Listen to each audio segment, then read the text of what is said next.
আজমের ভাই, আজকে আমাদের মাঝে একটু নবুয়তের বিষয়টা বোঝা দেবেন। আসলে নবুয়তটা কি? এই যে মহারে নবুয়ত বলে, যেটা নবীর কাছে ছিল। নবীর কাছে কয়টা নবুয়ত ছিল? আসলে সব নবীদের নবুয়ত প্রাপ্ত, কিন্তু আমাদের নবী একমাত্র মহারে নবুয়ত প্রাপ্ত। এই বিষয়টা কি, এটা যদি একটু আলোচনা করতে। হ্যাঁ, জি বলে। তাই বলা হবে। রাসূল মোহাম্মদ মুস্তাফা সাল্লাল্লাহু আলাইহি ওয়াসাল্লাম, রাসূলের বহু নাম আছে। ইয়াসিন, আমিন, হায়াতুল মুরসালিন।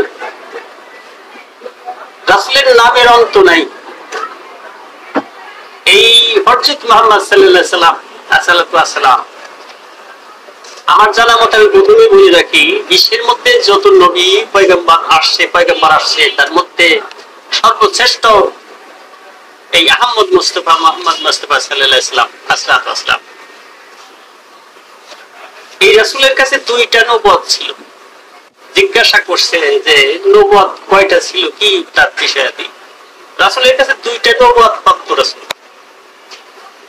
একটা হলো মহরের নবুয়ত, আরেকটা হলো নবুয়ত। রাসূলের পৃষ্ঠের মধ্যে ছিল মহরের নবুয়ত। পৃষ্ঠের মধ্যে ছিল, পৃষ্ঠের মধ্যে মানে পিঠের মধ্যে ছিল মহরের নবুয়ত। আবার রাসূলের কাছে একটা নবুয়ত ছিল, আরেকটা মহরের নবুয়ত ছিল। রাসূল দুইটা নবুয়ত প্রাপ্ত। রাসূলের কাছে দুইটা নবুয়ত ছিল, দুইটা।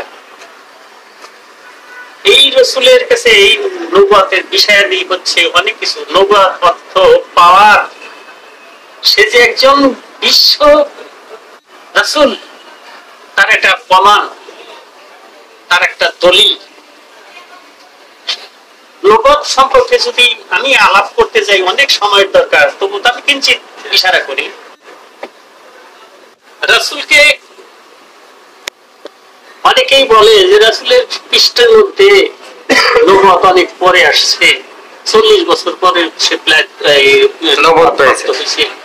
আমি এখানে বলতে চাই এবং বললাম, যে নবী নূরের তৈরি, যে রাসূলকে সৃষ্টি না করলে সারা পৃথিবীর আল্লাহ পাক একটা বাবরকণা সৃষ্টি করতো না। আর সেই রাসূলের বিলায়েতে 40 বছর পর তার বিলায়েত দিতে হয়, এটা আমি বুঝতে পারলাম না ব্যাপারটা। তার মানে কি নবীজি জন্ম লগ্ন শুরু থেকে সে নবীজি, সে নবী। তার কারণ পূর্বে থেকে বলা হয়েছে, আওয়ালুমা খালাকাল্লাহি মিন নূরি নূরি মুহাম্মদ। রাসূলুল্লাহ সাহাবীর যেই কথা বলছে, আর সে তাকে সৃষ্টি না করলে সারা পৃথিবীর কোনো কিছুই সৃষ্টি করতো না।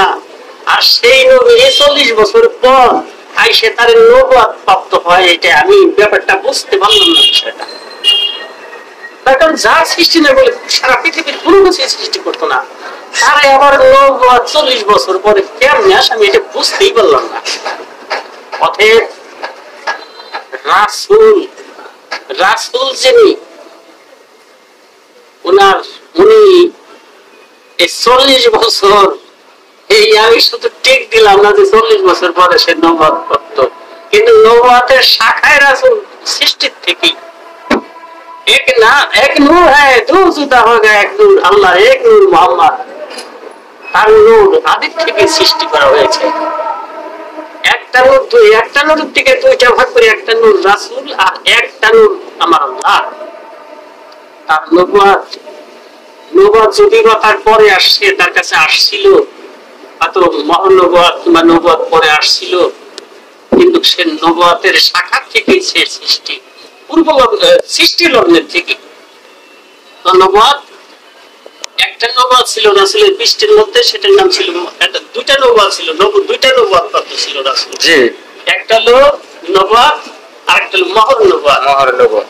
তো মহর নবুয়ত সম্পর্কে পৃথিবীর মধ্যে দলিলের প্রমাণ আছে, কিন্তু মহর নবুয়তটা রাসূলের ইন্তেকালের আগে, যখন উনি বললো যে আমি মারা যাবো, আমার কাছে কারো কি ঋণ আছে কিনা, অথবা আমার কাছে কেউ কিছু পাবে কিনা, তখন আকাশ নামক এক লোক তার নবুয়ত দেখছিল।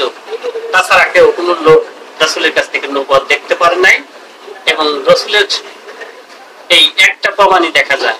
তাছাড়া কিতাব দলিলে এবং জ্ঞানীদের মধ্যে এই কথা প্রচলিত আছে যে রাসূল দুইটা নবুয়ত প্রাপ্ত, এবং দুইটা নবুয়ত প্রাপ্ত, এটাই ঠিক।